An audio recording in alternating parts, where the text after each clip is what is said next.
Everything you see in the night sky is a magnificent illusion. The stars, the galaxies, even the emptiness between them represent only a sliver of the true cosmic reality. We are embarking on a journey through 20 theoretical physics breakthroughs that are fundamentally rewriting our cosmic map. This exploration will transform not just what you see, but how you perceive the universe itself. By the end, you will understand the hidden forces and unseen dimensions that truly govern existence, from the quantum foam of empty space to the holographic nature of reality. How can particles influence each other instantly across vast distances? Could our entire universe be just one bubble in an infinite multiverse? Each concept we will uncover challenges our deepest assumptions about space, time, and reality. These are the ideas turning science fiction into our scientific frontier, reshaping the future of human thought. What does it mean to truly understand our place in the cosmos? That comfortable, predictable cosmos we once believed in is now a distant memory. For generations, humanity understood the universe through the elegant laws of Isaac Newton. Space was a fixed, unchanging stage, and time was a universal river flowing at the same steady pace for everyone. Gravity was simply a force that pulled objects together across that stage. This view gave us a sense of mastery, a clockwork universe where everything from a falling apple to the orbit of the moon could be calculated and predicted. It was a powerful and comforting picture, but the 20th century arrived, and with it, a series of intellectual earthquakes that shattered that comforting stability forever. Albert Einstein introduced his theory of relativity, revealing that space and time are not separate and rigid, but woven together into a single, flexible fabric called spacetime. Gravity, he showed, was not a mysterious force reaching across emptiness, but the curvature of this fabric itself. A massive object like the Sun creates a dip in spacetime, and planets like Earth simply follow the curved geometry of that dip. At the same time, another revolution was brewing in the realm of the very small. Quantum theory emerged, describing a bizarre, probabilistic world where particles can be in two places at once, where they can tunnel through barriers, and where their behavior is fundamentally uncertain. This created a profound schism in physics. Relativity ruled the cosmos of stars and galaxies with beautiful, deterministic geometry. Quantum mechanics ruled the subatomic world with chaotic, probabilistic rules. The two theories were brilliant, yet they were utterly incompatible. This great divide became the central puzzle of modern physics, a paradox that has haunted scientists for over a century. Today's breakthroughs are born directly from this conflict. We are no longer just observing the universe, we are interrogating it with tools the pioneers could scarcely envision. We have particle colliders that recreate conditions a fraction of a second after the Big Bang. We have space telescopes like the James Webb peering back over 13 billion years, capturing the faint light of the first galaxies. We have detectors listening for the faintest ripples in spacetime from colliding black holes. This is the context for our journey. Each of the 20 concepts we will explore is not a random guess, but a deliberate thread in a grand tapestry, an attempt to weave together the cosmic and the quantum into a single, coherent story of reality. We stand on the shoulders of giants, yes, but we are now asking the questions they prepared us to ask. What is the true nature of the Big Bang? What happens at the very heart of a black hole? What is the fundamental fabric of spacetime made of? To find those answers, we must begin by looking at the very first concept that redefined nothingness itself. The first crack in our old understanding of emptiness came from looking too closely at nothing at all. For centuries, a vacuum was defined by its absence, a perfect and sterile void. But quantum field theory revealed this to be the ultimate illusion. Space, even in its deepest, darkest reaches, is never truly empty. It is filled with a vibrant, invisible ocean of energy, a seething substrate of potential known as quantum fields. Think of these fields not as physical things you could touch, but as the fundamental stage upon which all of reality performs. Every type of fundamental particle, from electrons to photons, is not a solitary speck, but a tiny vibration or excitation in its corresponding field. The electron field, the photon field, and others stretch across the entire universe, and what we call a particle is merely a localized ripple in this cosmic fabric. This idea was a monumental step, a way to finally marry the bizarre rules of quantum mechanics with Einstein's theory of special relativity. It gave physicists a new language, a mathematical framework where particles could be created, destroyed, and could interact in precise, calculable ways. The genius Richard Feynman gave us a powerful visual tool for this with his famous diagrams, simple drawings that mapped the complex dance of particle interactions, allowing scientists to predict outcomes with breathtaking accuracy. But the most profound consequence of this theory is what it says about nothingness. According to quantum field theory, even when a region of space appears completely vacant, these underlying fields are never still. They are subject to quantum fluctuations, a kind of fundamental jitter or hum. On the tiniest scales, for the briefest moments, these fluctuations borrow energy from the universe itself to spontaneously create pairs of virtual particles, a particle and its antiparticle. They flicker into existence and then almost instantly annihilate each other, returning the borrowed energy. This means the vacuum of space is not a calm, dead void. It is a bubbling, frothing sea of transient activity, a quantum foam of potential. This is not just a philosophical idea, it has real, measurable effects.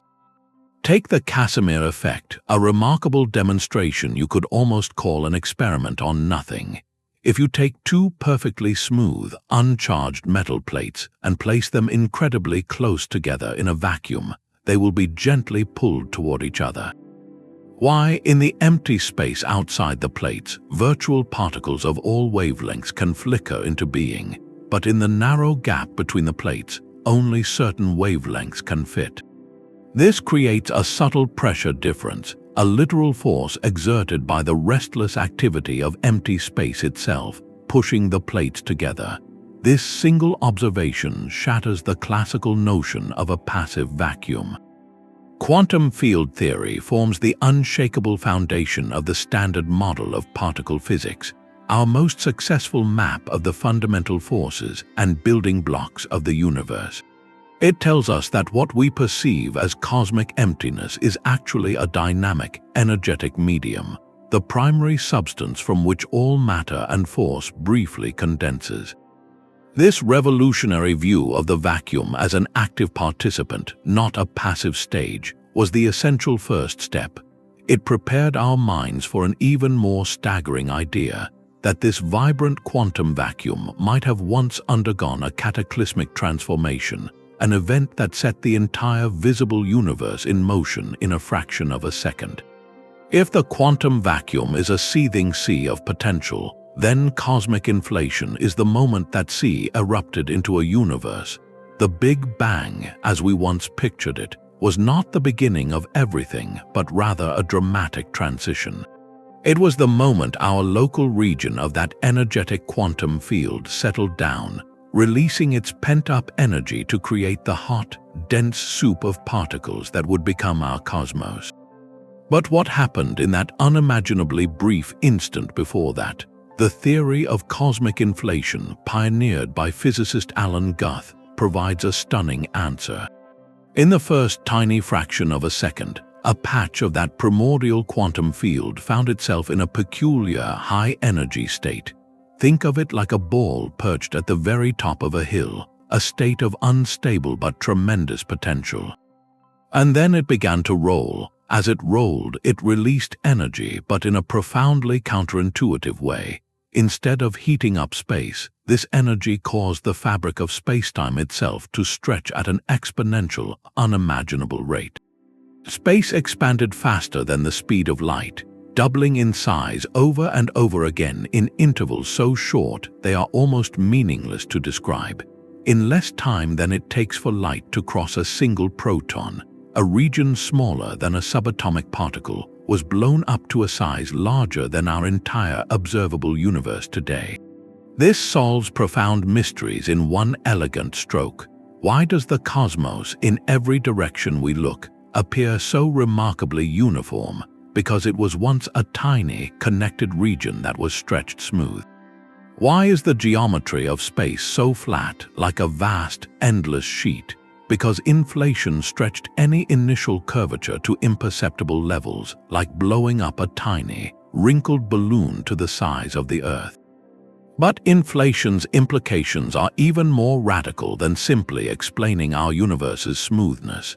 Goethe himself noted that inflation turns the Big Bang from a singular beginning into a possible outcome, a phase transition driven by the quantum fluctuations of an inflating field. And here is where the idea truly expands our horizons, quite literally. Inflation may not have been a one-time event that started and stopped everywhere. The mathematics suggest it could be eternal. As the inflating field decays in one region to create a bubble universe like our own, other regions continue inflating at an accelerated pace. New bubbles constantly nucleate within this ever-expanding inflationary background, each one a separate universe with its own Big Bang. Our entire cosmos, with all its hundreds of billions of galaxies, becomes just one bubble in a frothing, infinite multiverse. In this picture, different bubbles may have settled into different stable states, meaning the fundamental constants of physics, the strength of forces, even the number of dimensions, could be different in each one. We live in a universe where the numbers allow for atoms, stars, planets, and life, not because it was designed that way, but because in an infinite array of possibilities, some bubbles will, by sheer chance, have the right conditions.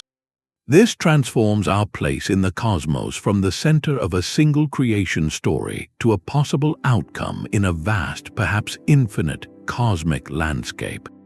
The concept of space itself expands beyond our cosmic horizon, encompassing realms forever beyond our reach, each with its own unique history and laws.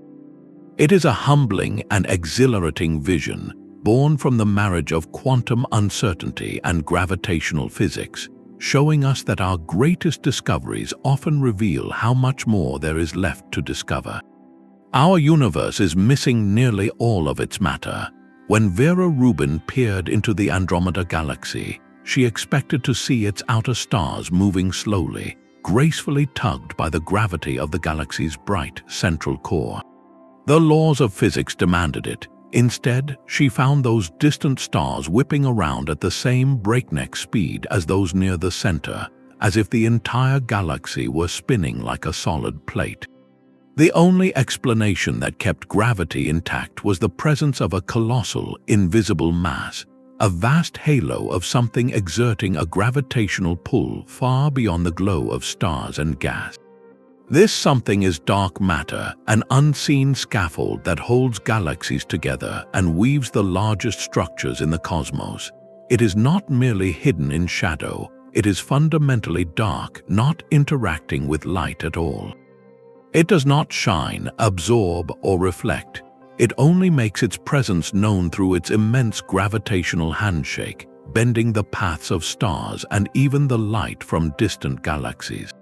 Current measurements suggest this mysterious substance makes up about 85% of all the matter in the universe. Everything we see, every planet, every star, every human, constitutes less than a fifth of the cosmic material.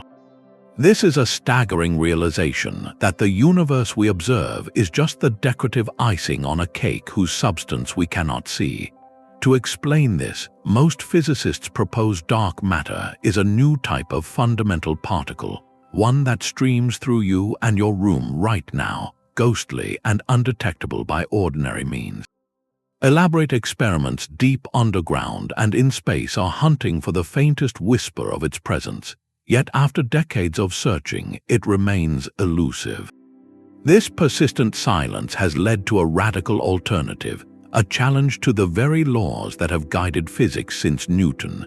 A small but vocal group of scientists asks, what if we are not missing matter, but misunderstanding gravity? Their proposal is called modified Newtonian dynamics, or MND. It suggests that on the vast, sparse scales of galactic outskirts, the force of gravity behaves differently, becoming slightly stronger than Newton's or Einstein's equations predict. This tweak, they argue, could explain the rapid rotation of galaxies without invoking any invisible particles. For a time, it seemed an elegant solution, but it has faced its own profound challenges. When we look at the largest scales of all, at the intricate cosmic web where clusters of galaxies collide, the evidence points overwhelmingly to the gravitational effects of immense, separate clouds of dark matter. The most compelling proof comes from a phenomenon called gravitational lensing, where the gravity of a massive cluster bends the light from galaxies far behind it, acting like a cosmic magnifying glass. The amount of bending we observe requires far more mass than the visible stars and gas can provide. Supercomputer simulations that seed the early universe with dark matter particles evolve over billions of virtual years to produce a cosmic web of filaments and voids that matches our sky surveys with uncanny accuracy.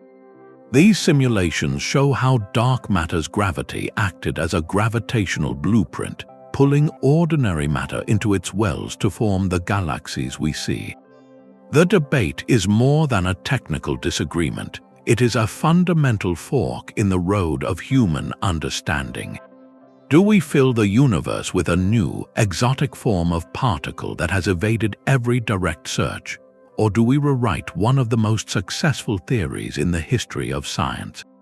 This tension is the engine of discovery, forcing us to question our most basic assumptions about how the cosmos is built. Whether the answer is a new particle or a new law, our map of reality is being redrawn, revealing a universe where the dominant force is not the glitter of stars but the silent, shaping hand of the unseen. The discovery of dark matter revealed a universe dominated by the unseen, but it was the next revelation that truly shattered our cosmic timeline. For decades, cosmologists had assumed the expansion of the universe, born from the Big Bang, was gradually slowing down. The collective gravity of all matter, both seen and dark, was thought to be pulling on the fabric of space, acting as a cosmic brake on its outward rush.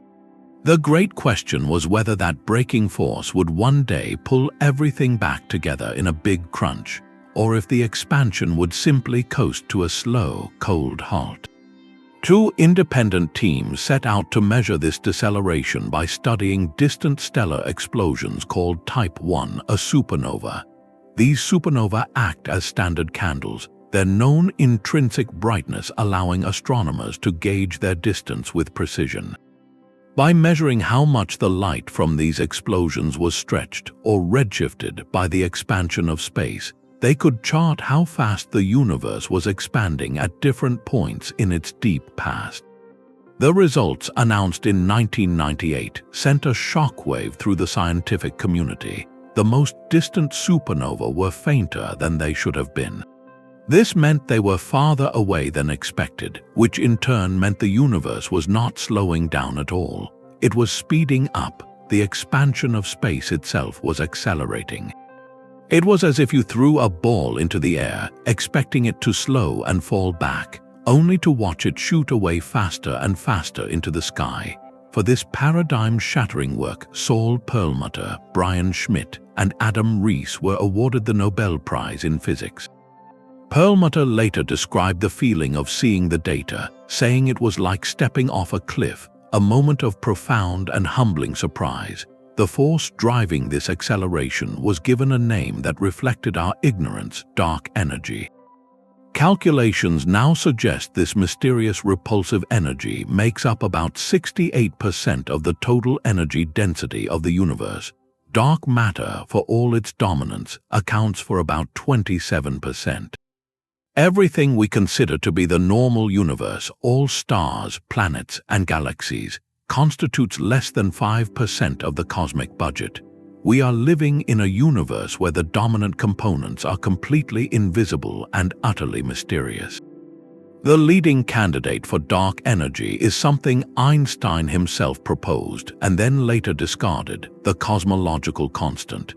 In his equations for general relativity, he inserted this term as a kind of anti-gravity force to keep the universe static, a notion he called his greatest blunder after the expansion of the universe was discovered.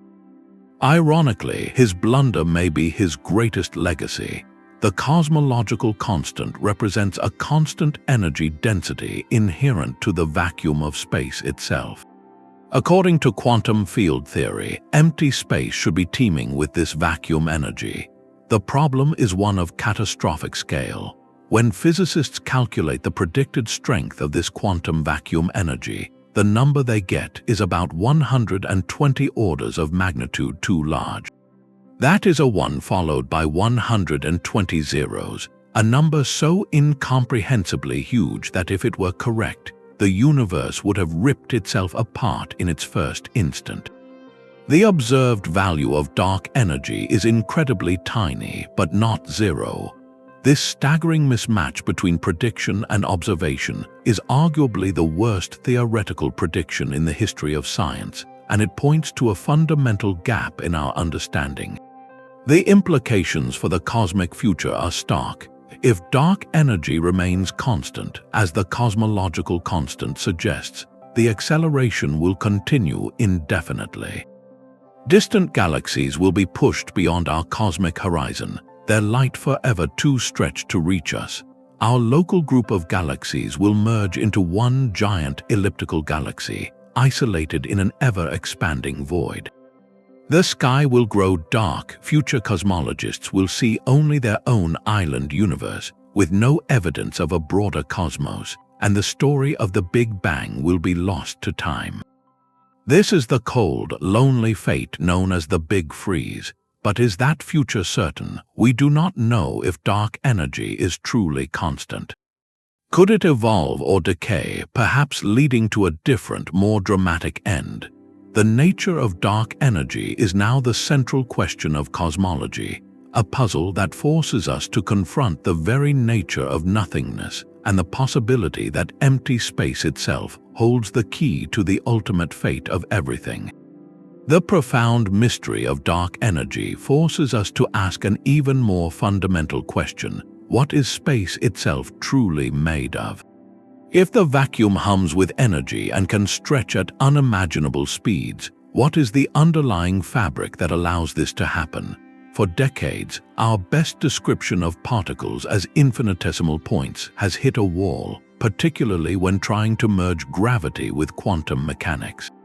The mathematics simply breaks down. To solve this, a radical and beautiful idea emerged. What if the most basic ingredients of reality are not zero-dimensional dots, but one-dimensional loops? This is the elegant premise of string theory. Imagine every fundamental particle, from a quark to a photon, not as a solitary speck, but as a tiny, vibrating filament of energy, a string. Just as a single violin string can produce different notes depending on how it vibrates, a single fundamental string can manifest as an electron, a quark, or a force-carrying particle like a graviton, the hypothetical quantum of gravity, simply by resonating at a different frequency. In this symphony of the cosmos, the music of these strings composes all matter and all forces, unifying them under a single, elegant framework. It is a vision of breathtaking simplicity and profound depth, promising to heal the century-old rift between the quantum world and general relativity. But for the mathematics of this theory to work, to allow these strings to vibrate in all the complex ways needed to produce the particles we see, it demands more room than our familiar 3 dimensions of space can provide. String theory requires extra spatial dimensions, curled up and hidden at scales so incredibly small, 1,000,000 billion times smaller than an atomic nucleus, that we could never hope to perceive them directly.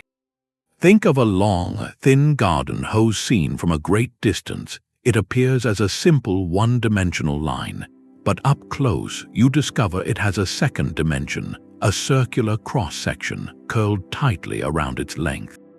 Our universe, according to string theory, might be analogous, with 6 or 7 extra spatial dimensions compactified into intricate, Calabi-Yau shapes at every single point in space. The specific geometry of these hidden dimensions could determine the properties of our universe, fixing the constants of nature, like the strength of gravity or the mass of an electron. As physicist Brian Greene has eloquently described, if you could shrink to the Planck scale, you would find a hidden universe of folded geometry within every point, a micro-landscape that dictates the macro laws we experience. While string theory remains a theoretical framework without direct experimental confirmation, its implications have already reshaped how we think about the most extreme objects in the cosmos, black holes. The theory provided, for the first time, a microscopic explanation for black hole entropy, a way to account for the tremendous amount of information a black hole contains by counting the possible quantum states of the strings that constitute it. This work directly led to one of the most startling ideas in modern physics, the holographic principle, suggesting that all the information describing a three-dimensional volume of space, like the interior of a black hole, might be entirely encoded on its two-dimensional boundary, much like a hologram on a credit card stores a three-dimensional image on a flat surface. String theory, therefore, does not just add hidden dimensions, it challenges the very nature of dimensionality itself, proposing that our vivid, three-dimensional reality may be a grand and magnificent projection from a simpler, lower-dimensional reality. This transforms our view of space from a passive container into an active, dynamic structure with a rich, hidden architecture, a geometry of unimaginable complexity humming just beneath the threshold of perception. The idea that our universe could be a hologram is not science fiction, but a serious proposal born from the most perplexing paradox in physics. It began with a simple, terrifying question about black holes. When an object, a book or a star, falls into a black hole, it is crushed beyond recognition at the singularity. According to general relativity, all information about that object, every detail of its composition and history, is irretrievably lost. But quantum mechanics has a sacred rule: information can never be truly destroyed. It can be scrambled, hidden, or transformed, but it must, in principle, be preserved. This is the black hole information paradox, a direct clash between our two most successful theories of reality. The brilliant physicist Stephen Hawking deepened this crisis by showing that black holes are not completely black. They slowly evaporate by emitting a faint glow of radiation. Hawking initially concluded that when a black hole finally vanishes, all the information it ever swallowed vanishes with it, erased from the universe forever. This would violate the core tenet of quantum mechanics, suggesting our foundational understanding of reality was fundamentally flawed. The resolution came from a breathtakingly radical perspective. Physicists Gerard T. Hooft and Leonard Susskind proposed the holographic principle. They suggested that all the information describing the three-dimensional volume inside a black hole is not lost, but is perfectly encoded on its two-dimensional event horizon, the point of no return. Think of it like a cosmic fingerprint, where every bit of data about everything that fell in is smeared across the surface of the black hole in Planck-scale pixels. The three-dimensional interior, with all its complexity, is a projection from this two-dimensional data. This is not a vague metaphor, it is a precise mathematical correspondence. The principle was later given a concrete form through string theory, in what is known as the anti-de Sitter conformal field theory correspondence. It shows a perfect mathematical equivalence between a gravity-filled universe and a quantum field theory living on its boundary, one without gravity at all. This means a theory of quantum gravity in a bulk space can be completely described by a quantum theory on its lower dimensional boundary. The staggering implication is that gravity, and perhaps space and time themselves, are not fundamental but emergent phenomena. They arise from the complex entanglement of quantum information on a distant surface. If this is true for a black hole, why not for our entire cosmos? The holographic principle invites us to consider that our entire universe, with its rich tapestry of galaxies, stars, and planets, might be a grand holographic projection. The three-dimensional world we move through, the solidity of objects, the vast expanse of space, could all be an illusion generated by quantum bits of information stored on a two-dimensional surface at the edge of the observable universe. We would be living inside the hologram, unable to perceive the flat, encoded reality that gives rise to our experience. This transforms our understanding of reality at the deepest level. Space is no longer a primary ingredient, but a secondary effect, like the three-dimensional image that emerges from a flat screen. The quest for a theory of quantum gravity then becomes a question of information processing. It blurs the line between physics and computer science, suggesting the cosmos might be the ultimate quantum computer, and spacetime is its output. While the full holographic nature of our specific universe remains a profound hypothesis, the principle has already solved concrete problems, like calculating the entropy of black holes.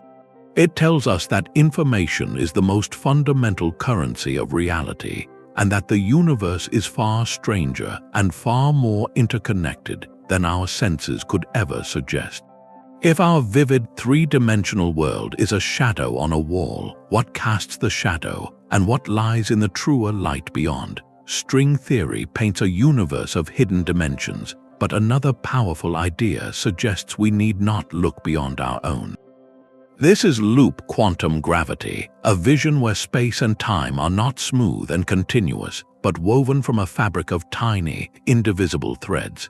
If you could peer down to the Planck scale, a distance a billion times smaller than an atomic nucleus, you would not find a featureless void.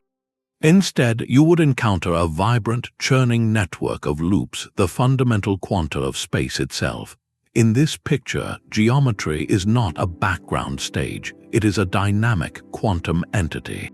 As physicist Carlo Rovelli, one of the theory's pioneers, explains, space is not a container in which things are placed. Space is a property of the relations between things. It emerges from the connections in this network, much like the smooth fabric of a tapestry emerges from the intricate weaving of individual threads. Each loop in the network carries a tiny, discrete unit of area or volume, meaning space comes in tiny, indivisible packets. There is a smallest possible size, a quantum of space, preventing the infinite densities that plague classical physics. This has a breathtaking consequence for our cosmic story. In Einstein's general relativity, the Big Bang represents a singularity, a point where the mathematics breaks down and all known laws of physics cease to apply.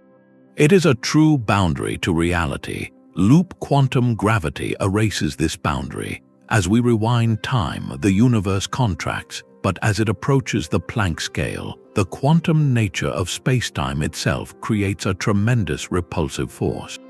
Instead of collapsing into an infinitely dense point, the universe rebounds. The Big Bang is transformed into a big bounce, a moment of maximum compression where a previous, contracting universe gave way to our expanding one. We may be living in the aftermath of a cosmic cycle, a universe reborn from the quantum foam of its predecessor.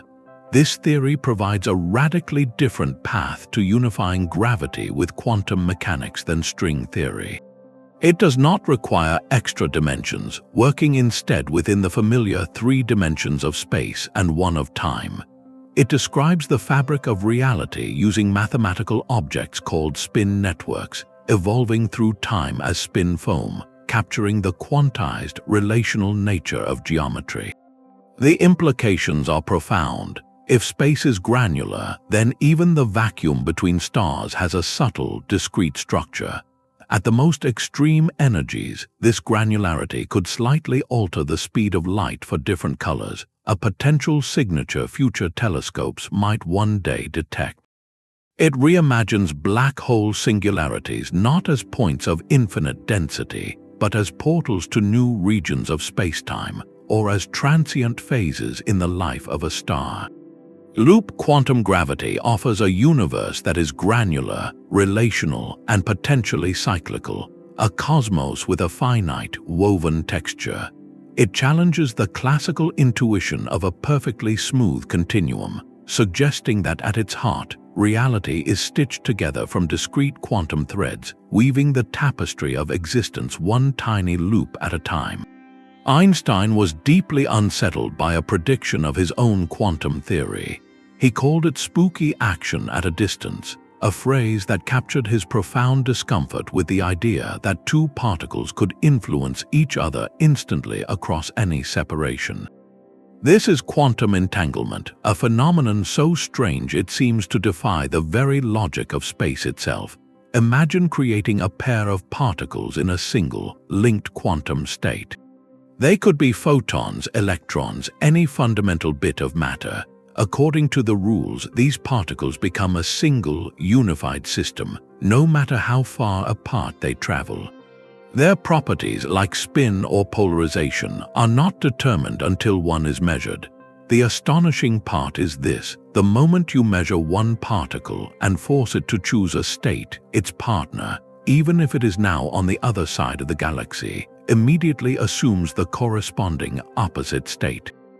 This connection appears to happen faster than light, seemingly violating the cosmic speed limit Einstein himself established.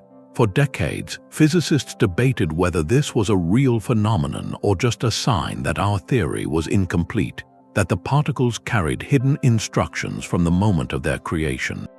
Then came the work of physicist John Bell. He devised a mathematical theorem, a test that could distinguish between a universe with hidden variables and one with true spooky action.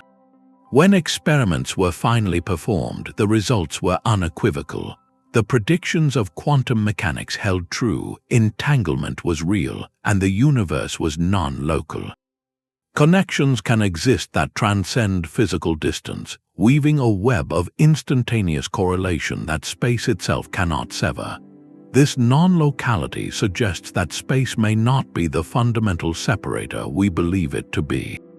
At the quantum level, the universe seems to operate as a deeply interconnected whole, where separation is an illusion of scale.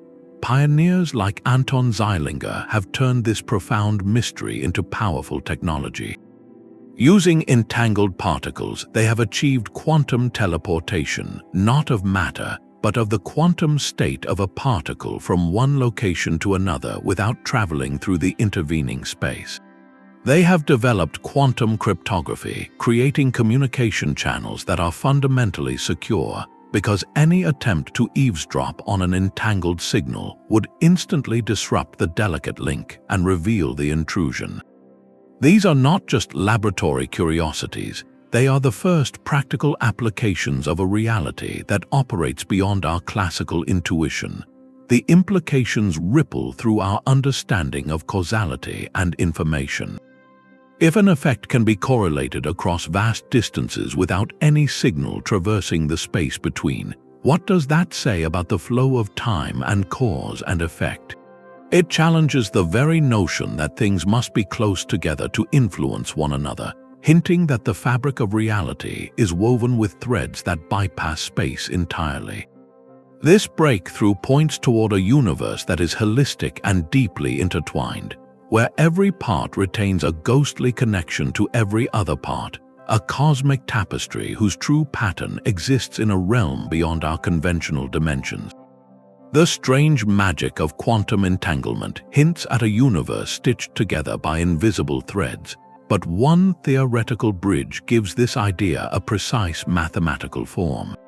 This is the anti-de Sitter conformal field theory correspondence, often called the CFT correspondence. a discovery by physicist Juan Maldacena that stands as one of the most profound insights in modern theoretical physics.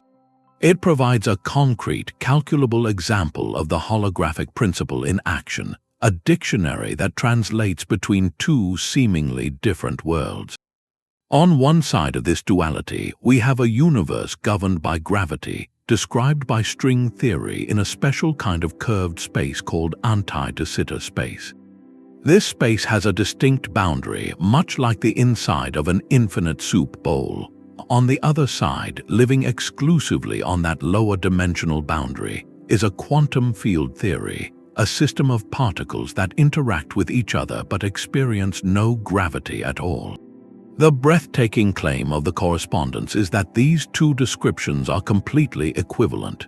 They are not just similar, they are two different languages describing the exact same reality.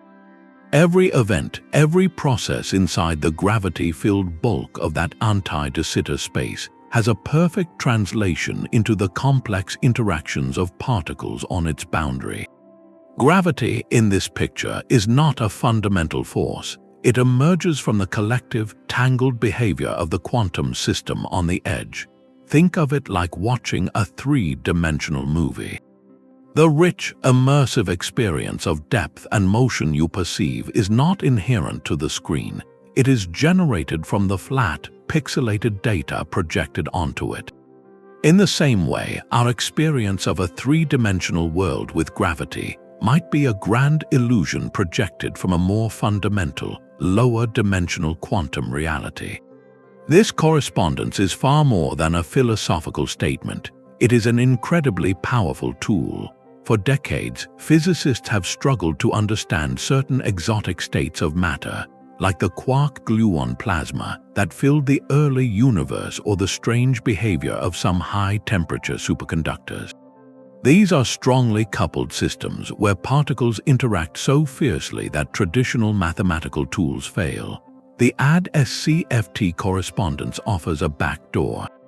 A problem that is impossibly difficult in the quantum world can sometimes be translated into a more manageable gravity problem in the curved anti-de Sitter space and solved there. The answer can then be translated back, providing insights into real-world physics that were previously out of reach. Conversely, it allows us to use our deep understanding of quantum field theory to probe the deepest mysteries of quantum gravity, like the inner workings of black holes. The most revolutionary implication is for the nature of spacetime itself. The correspondence suggests that spacetime geometry, the very stage of the universe, is not a primary ingredient. It emerges from the quantum entanglement of the degrees of freedom on the boundary.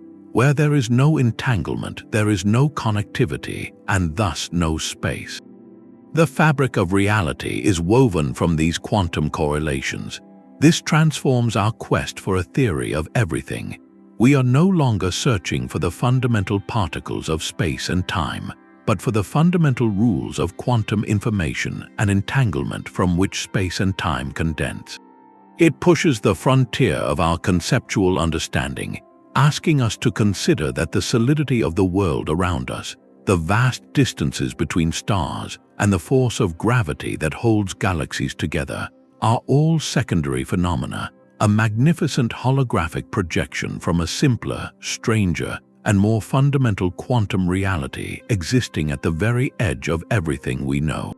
Approaching the event horizon of a black hole should be a moment of profound silence, a graceful transition from one reality to another. According to Einstein's general relativity, if you were to cross this point of no return, you would feel nothing unusual at all, a principle called the equivalence principle. For a freely falling observer, space should remain smooth and continuous, a featureless gateway, but quantum mechanics tells a different, far more violent story. As you near the horizon, the intense gravitational field should transform the vacuum of empty space into a searing curtain of ultra-high energy particles.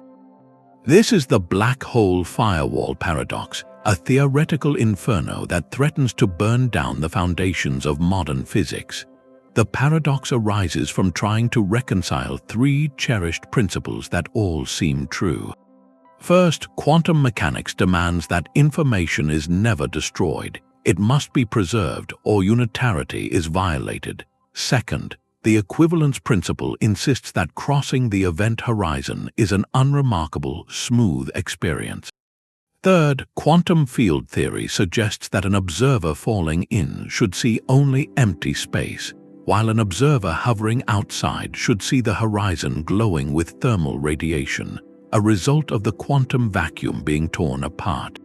For decades, physicists believed they had a clever solution called black hole complementarity. This idea, championed by Leonard Susskind, proposed that both stories could be true simultaneously for different observers.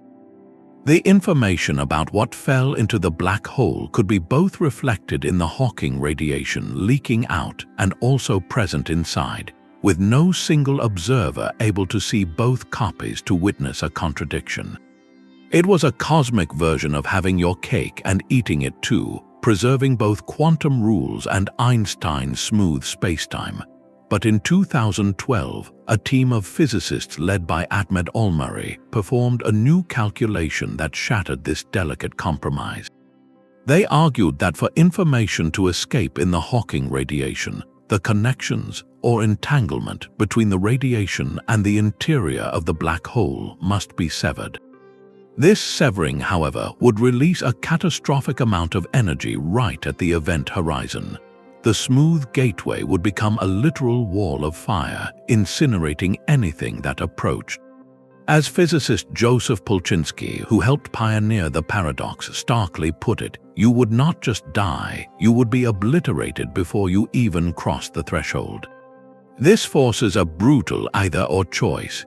Either the equivalence principle is wrong and firewalls are real, meaning space is not smooth and Einstein's description breaks down at the horizon, or information is truly lost in black holes, violating the core tenet of quantum mechanics. Both options are deeply unsettling, suggesting a fundamental flaw in our understanding. The firewall paradox is not a minor puzzle. It is a glaring emergency siren, revealing that our two great theories of reality are not just incompatible, they are mutually exclusive in the most extreme environment we can conceive. It transforms the event horizon from a passive boundary into an active site of profound conflict, a place where the very concepts of space and information are pushed to their breaking point.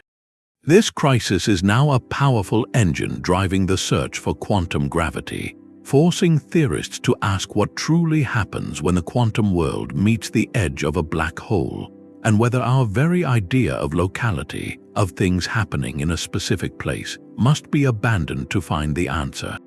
The firewall paradox presents a stark choice, but perhaps there is a third path, one that transforms the paradox itself into a bridge. What if the spooky connection of entanglement and the geometric tunnel of a wormhole are not just metaphors for each other, but are literally the same thing?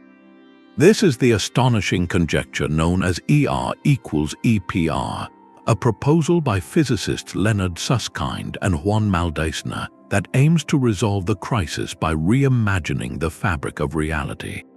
The name is a mashup of two iconic ideas from physics history.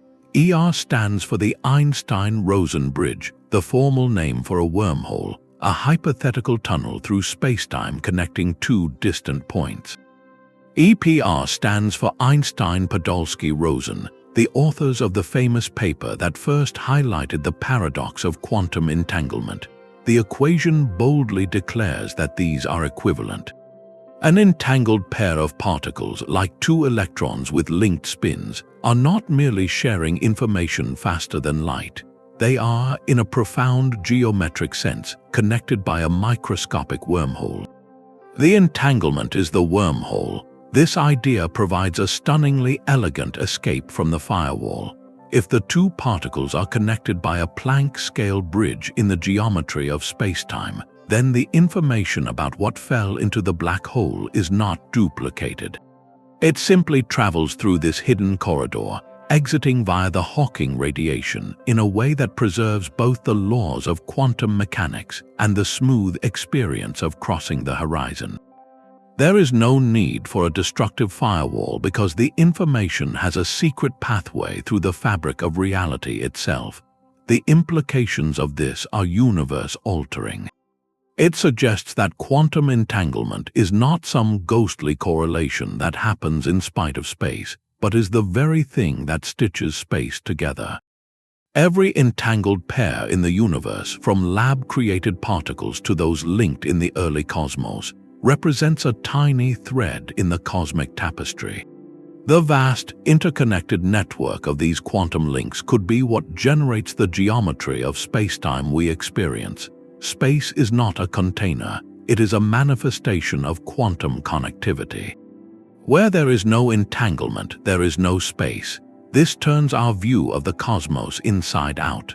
The empty void between stars is not truly empty.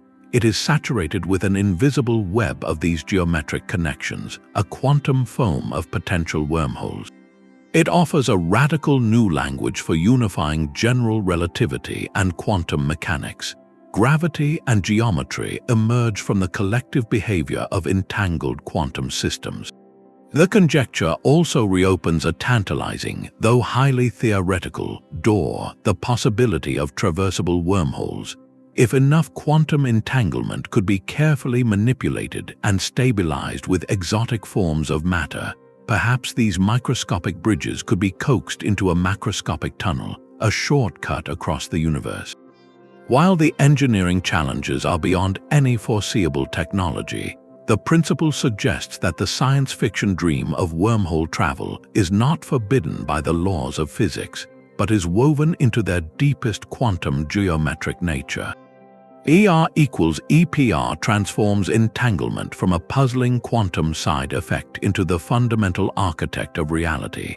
It paints a universe where the strangest feature of the small-scale world is the secret glue of the large-scale cosmos, a silent network of bridges holding the very stage of existence together.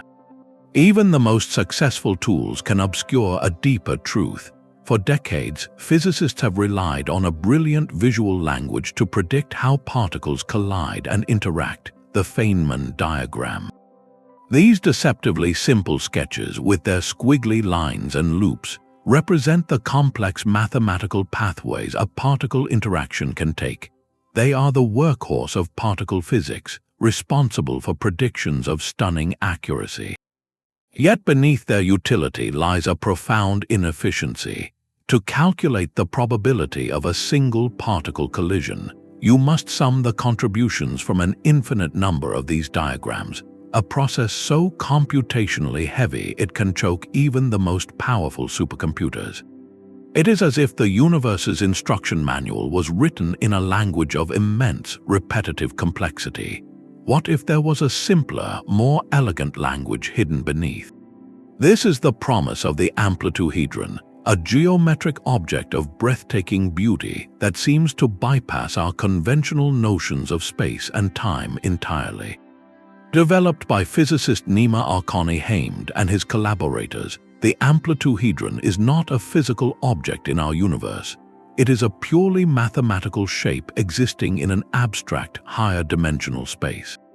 Its power lies in its simplicity. To calculate a complex scattering amplitude, the probability of a specific outcome from a particle collision, you do not sum infinite Feynman diagrams. Instead, you find the volume of this corresponding geometric shape. The answer is encoded directly in its geometry. As Arkani-Hamed has described, the Amplituhedron feels like discovering that a messy, 1,000-page legal document can be replaced by a single, elegant equation. The geometry itself does the calculation. This is more than a mathematical shortcut, it is a conceptual revolution. The traditional framework of quantum field theory, built upon Feynman's work, is deeply rooted in our experience of locality and unitarity. Locality means particles interact at specific points in space and time. Unitarity ensures probabilities always add up to 100%. These principles are the bedrock of our physical theories. Astonishingly, the Amplituhedron geometry produces the correct answers for certain particle interactions without any built-in reference to these principles. It computes outcomes without explicitly using the concepts of particles moving from point A to point B through space over time. This suggests that space-time and locality, the very stage on which physics plays out, may not be fundamental ingredients of the universe. They could be emergent properties, shadows cast by a deeper, pre-geometric reality where mathematics and geometry are the primary substances. The Amplituhedron hints that the quantum world at its heart might be described by a purer, more primordial mathematical structure. Our familiar experience of a universe unfolding in 3 dimensions plus time could be a derived phenomenon, a useful story that emerges when we ask certain kinds of questions, much like how the 3-dimensional image of a hologram emerges from flat, encoded data. This geometric approach is pushing the boundaries of how we model the cosmos, transforming our view from a universe of things happening in a container to a universe where the container itself is a consequence of a deeper, more elegant mathematical truth. If our most successful calculations no longer require space and time as starting points, then what we perceive as the fundamental arena of reality might be the last thing to appear in the true equation of everything. The Amplituhedron suggests a universe of pure geometry, but what if that geometry must obey deeper, unseen laws to be real? String theory paints a vast landscape of possible universes, each defined by the specific way its extra dimensions are curled and folded. For decades, physicists explored this mathematical terrain, a seemingly endless garden of cosmic possibilities where any set of physical laws might bloom. But a growing realization has shifted this perspective. Not every beautiful mathematical construction can consistently describe a real physical cosmos. Many of these elegant theories, it seems, are doomed to fail the ultimate test. They cannot successfully incorporate quantum gravity. They reside in what theorists now call the Swampland. This is not a place but a condition, a theoretical purgatory for ideas that are mathematically coherent in isolation, but cannot be connected to a full quantum theory of gravity. The consistent theories, those that can successfully make this union, inhabit the much smaller and more exclusive landscape. The Swampland program, championed by physicists like Kamran Vafa, is the effort to map the border between these 2 domains, to establish the criteria that any effective theory of our universe must satisfy to be truly fundamental. It proposes concrete conjectures, rules of thumb distilled from the deep structure of string theory. One of the most influential is the distance conjecture. It suggests that as you move an infinite distance in the space of field values, an infinite tower of new, ultra-light particles must appear, causing the effective description to completely break down. In simpler terms, you cannot smoothly stretch a field forever without the physics fundamentally changing in a dramatic way. This has direct, testable consequences for our cosmology. For instance, many models of dark energy, like a simple, unchanging cosmological constant, or certain models of early universe inflation, require fields to vary over enormous, even infinite, ranges. The Swampland criteria challenge these models, suggesting they may be inconsistent with quantum gravity. If true, our accelerating universe might be driven by a form of dark energy that is evolving or decaying, a possibility future telescopes could detect. This program acts as a powerful sieve, filtering the endless mathematical possibilities down to those that could describe a genuine physical reality. It transforms the theoretical endeavor from one of pure invention to one of discovery, guided by principles that emerge from the quest for unification. The implication is profound. Not all mathematically possible universes are physically real. Our cosmos is not just any random possibility from an infinite menu. It must be a self-consistent structure that can hold together under the combined weight of quantum mechanics and gravity. This refines our search for a unified theory, providing signposts in a vast and confusing terrain. It suggests that the laws we observe, from the strength of gravity to the nature of dark energy, are not arbitrary, but are forced upon us by the stringent demands of quantum consistency. The universe is not merely described by mathematics, it is constrained by it, a cosmos built from the few exquisite solutions that can satisfy every deep and demanding rule of existence. The mathematical elegance of string theory and its landscapes faces a direct confrontation with our own reality. For decades, theorists have worked to construct a universe within string theory that precisely matches our own, one that includes the dark energy driving cosmic acceleration. This requires a specific geometry called de Sitter space, a universe with a positive cosmological constant, forever expanding at an accelerating rate. Yet a profound and growing tension has emerged. The most natural, well-understood solutions in string theory do not produce stable de Sitter spaces. Instead, the theory seems to prefer two other types of universes, anti-de Sitter spaces, which are curved inward and ultimately collapse, or Minkowski spaces, which are perfectly flat and static. Our accelerating, expanding cosmos appears to be an awkward fit, a square peg in a round hole. This is not a minor technical issue. It strikes at the heart of whether our best candidate for a theory of quantum gravity can actually describe the world we live in. Recent rigorous work has intensified this crisis, suggesting that constructing a stable, long-lived de Sitter vacuum within the full framework of string theory may be extraordinarily difficult or even impossible. Some experts argue that any de Sitter space emerging from the theory would be inherently metastable, destined to eventually decay, like a ball balanced on a hill, waiting for a quantum nudge to send it rolling into a more stable configuration. This would mean our universe and the dark energy within it is not a permanent feature but a temporary phase on a cosmic timescale. The implications ripple through everything. If de Sitter spaces are unstable or impossible in a complete theory of quantum gravity, it calls into question the entire framework of eternal inflation, which relies on such spaces to continually spawn new bubble universes. It forces a stark reevaluation. Is our understanding of string theory fundamentally incomplete, missing a crucial ingredient that can naturally accommodate a positive cosmological constant?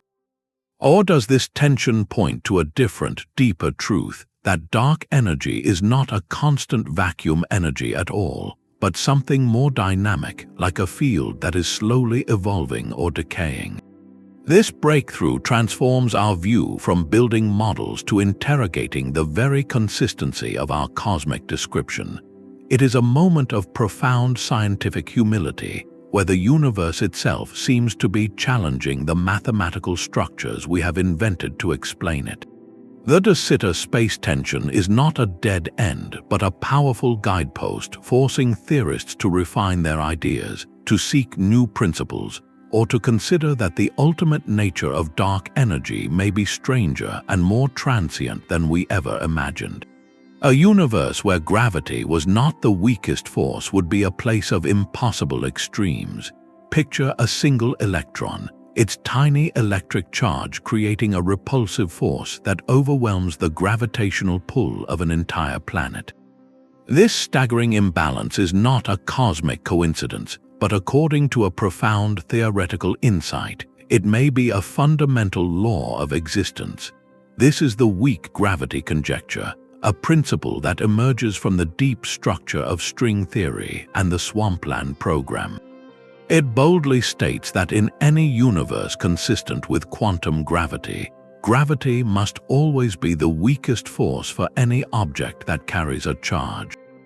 For a particle like our electron, its electromagnetic self-repulsion must be stronger than its gravitational self-attraction. This simple, elegant statement has seismic consequences for the most extreme objects in the cosmos. It demands that a charged black hole cannot be perfectly stable, An extremal black hole, one with the maximum possible charge for its mass, is not an eternal monument. The conjecture insists it must be able to decay, shedding its charge by emitting particles lighter than itself, eventually decaying away completely.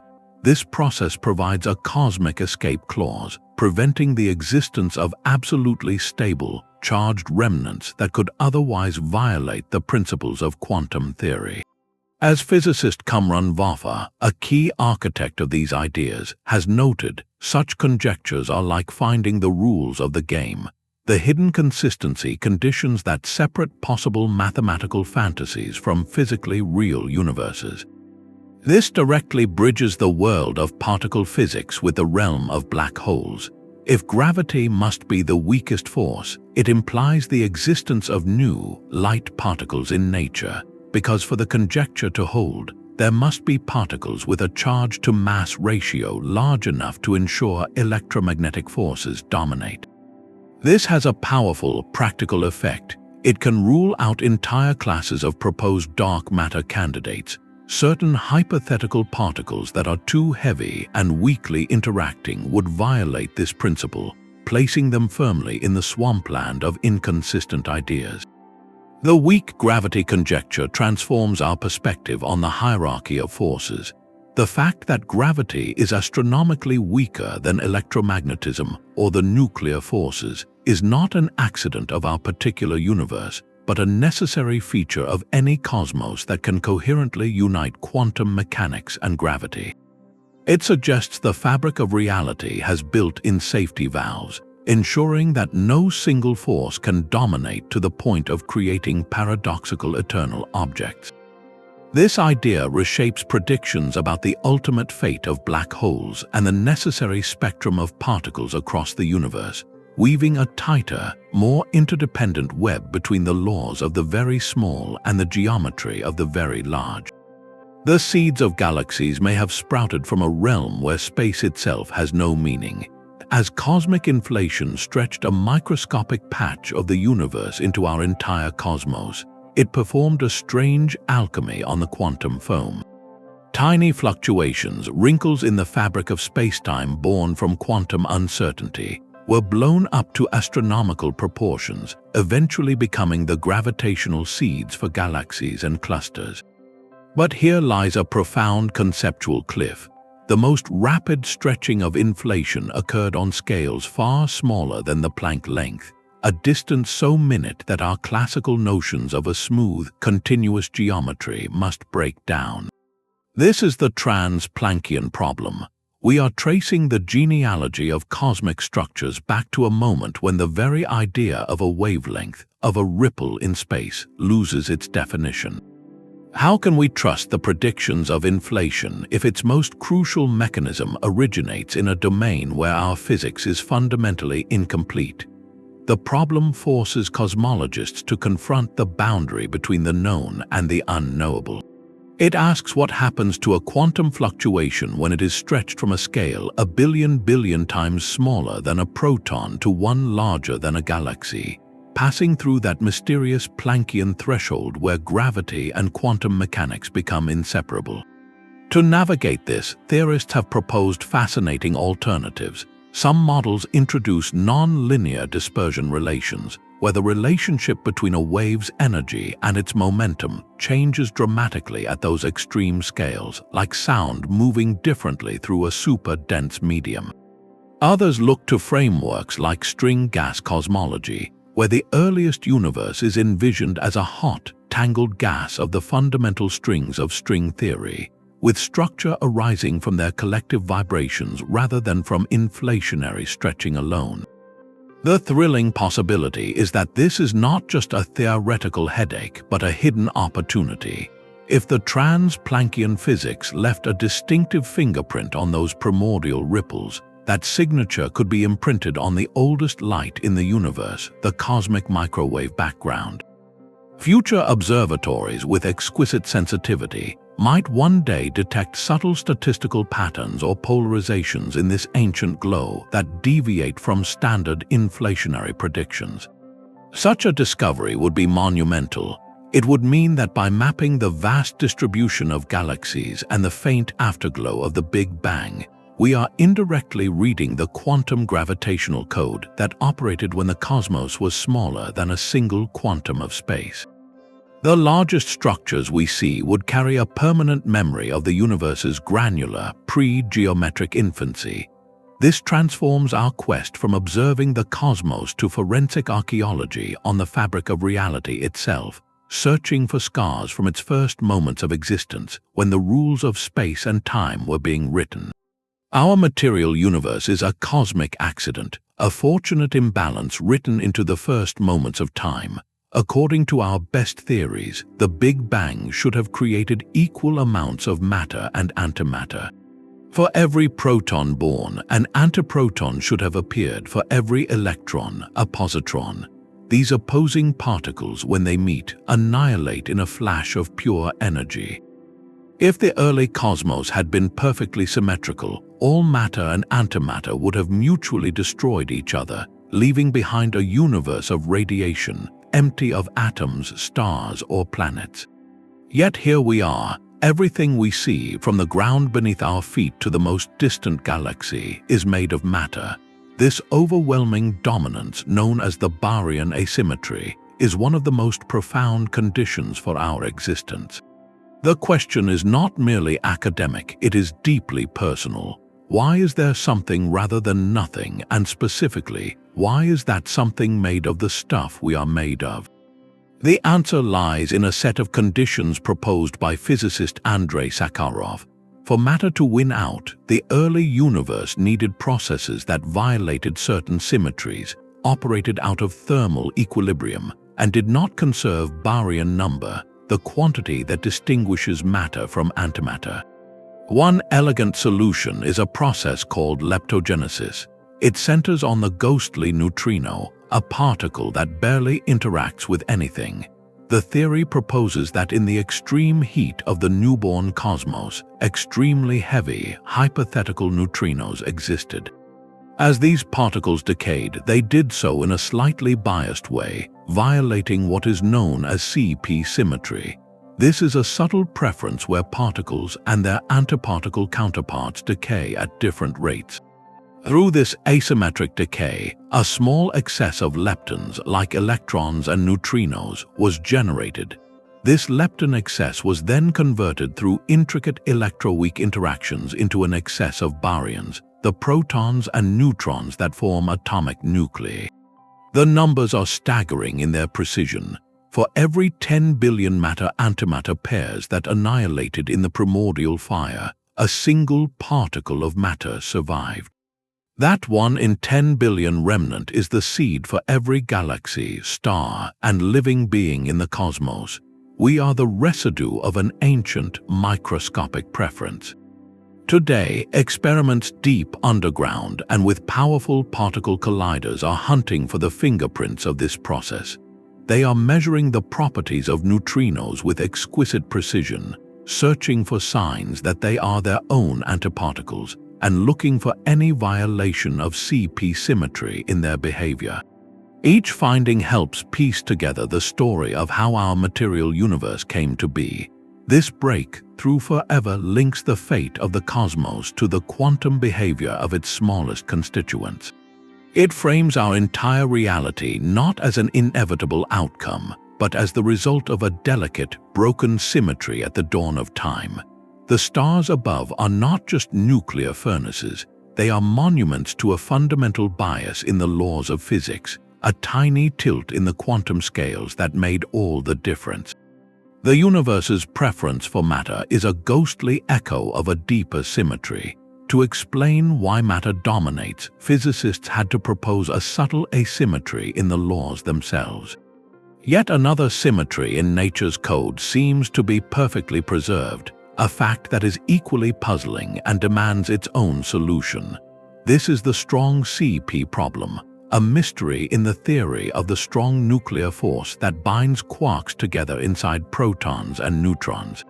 According to our best equations, this force should naturally violate a combined symmetry of charge and parity, creating an electric dipole moment for the neutron, a kind of internal charge separation.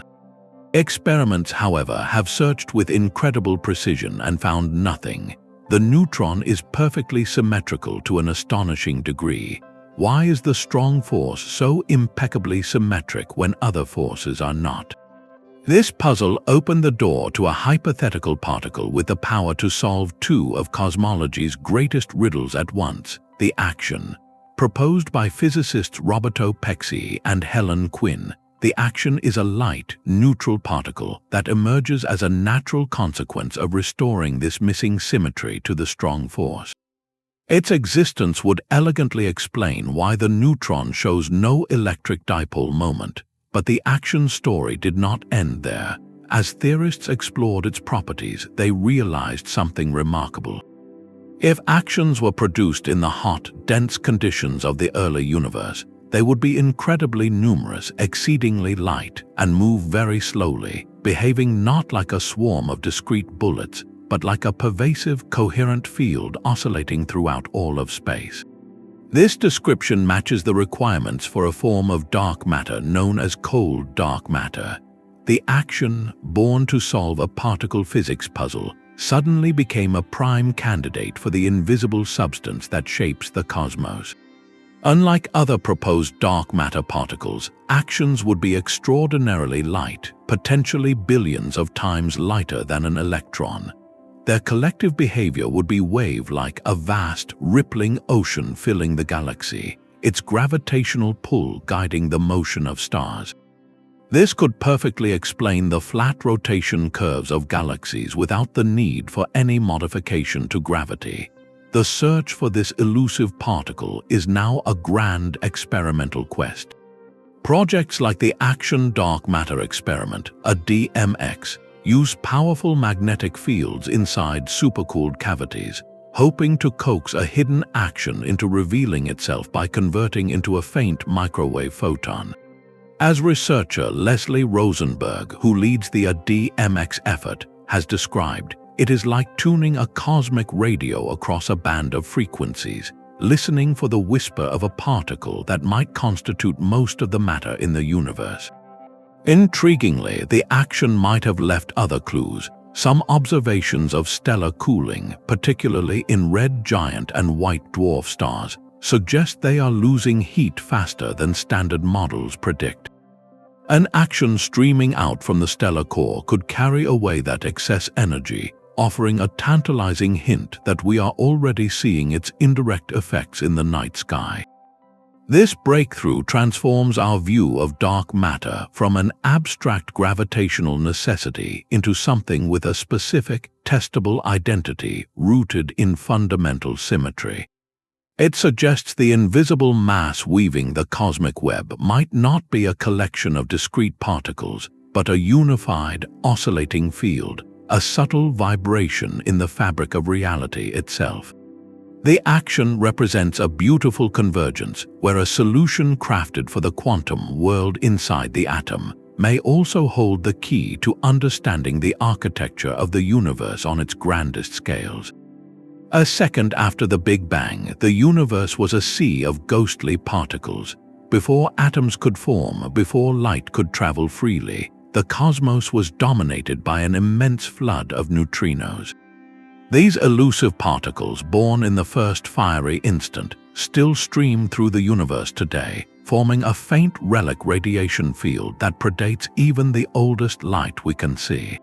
This is the cosmic neutrino background, a predicted sea of nearly massless particles that permeates all of space, trillions passing through your body every second without a single interaction. Its existence is a cornerstone of our standard model of cosmology, a direct prediction from the physics of the early universe. Detecting it directly, however, is a challenge of almost unimaginable difficulty. Neutrinos interact so weakly with matter that building a detector to catch these primordial ones with their incredibly low energy is a feat beyond our current technology. It would require a device of planetary scale, cooled to near absolute zero. Yet, even though we cannot hear its whisper directly, we can see its shadow on the cosmos. The influence of this neutrino sea is written into the very large-scale structure of the universe. In the first few minutes after the Big Bang, during the period of primordial nucleosynthesis, when the first light elements like helium and deuterium were forged, the presence of these neutrinos affected the rate of nuclear reactions. The precise abundances of these elements we observe today serve as a cosmic ledger, and the numbers only balance when we account for the neutrino background's contribution. Later, as the universe expanded and cooled, these relic neutrinos, traveling at speeds incredibly close to light, played a crucial role in shaping the cosmic web.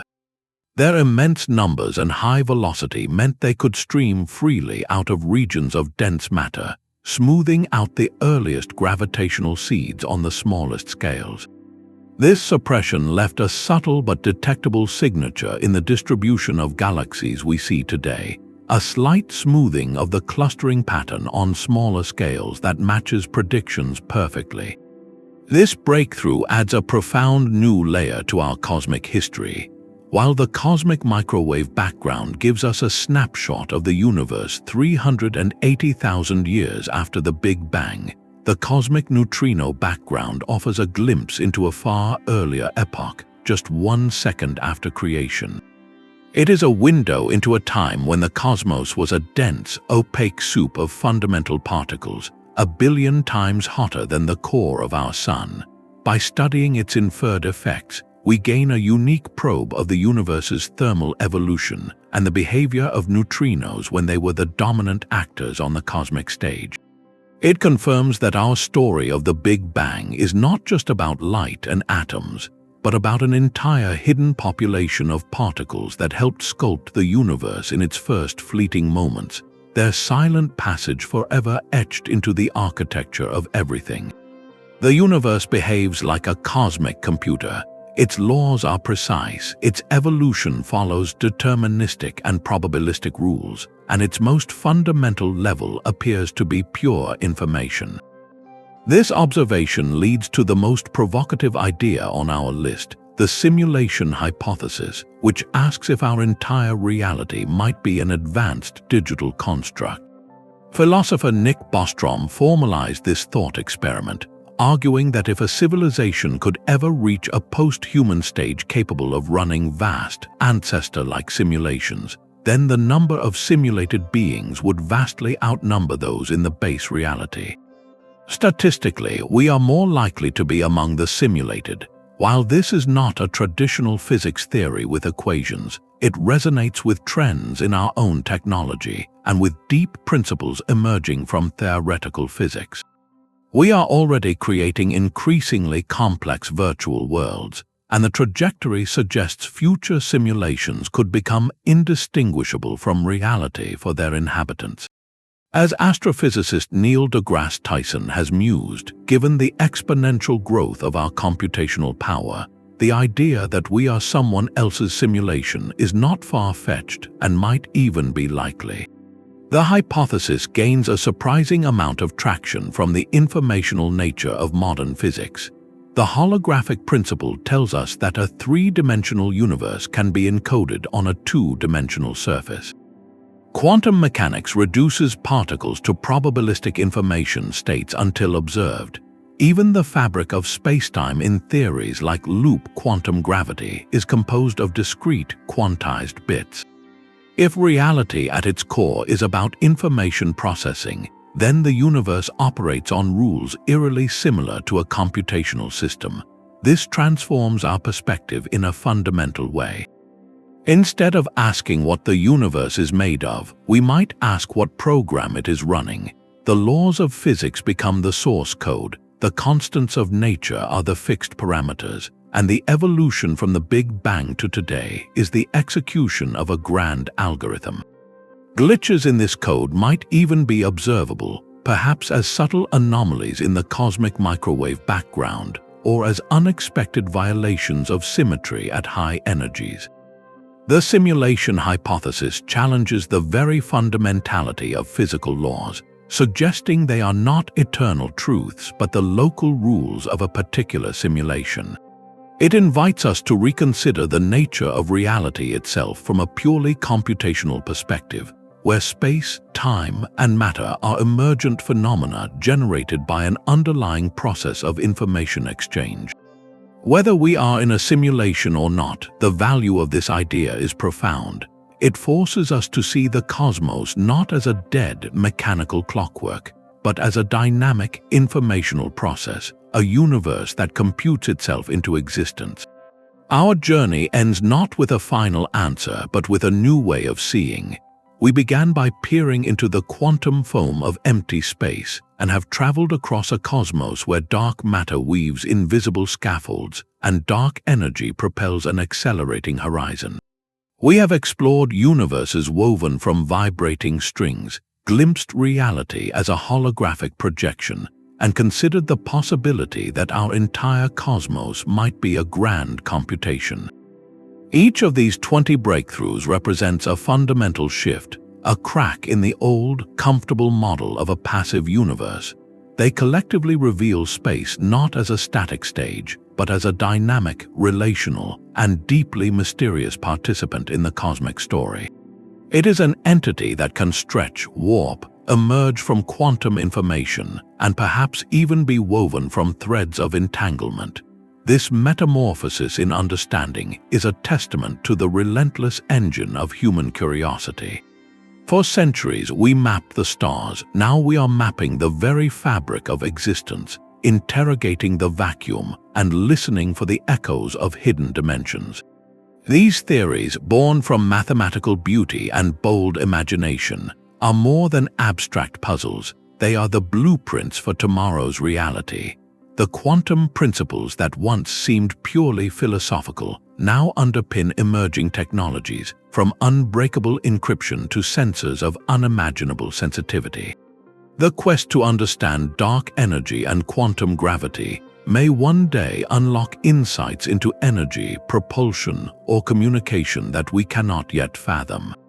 On a deeper level, these ideas reshape our philosophical and existential place in the cosmos. We are not merely living in the universe, we are an expression of its most fundamental processes, a fleeting pattern in the quantum foam, a perspective within a hologram, a conscious node in a possibly simulated network.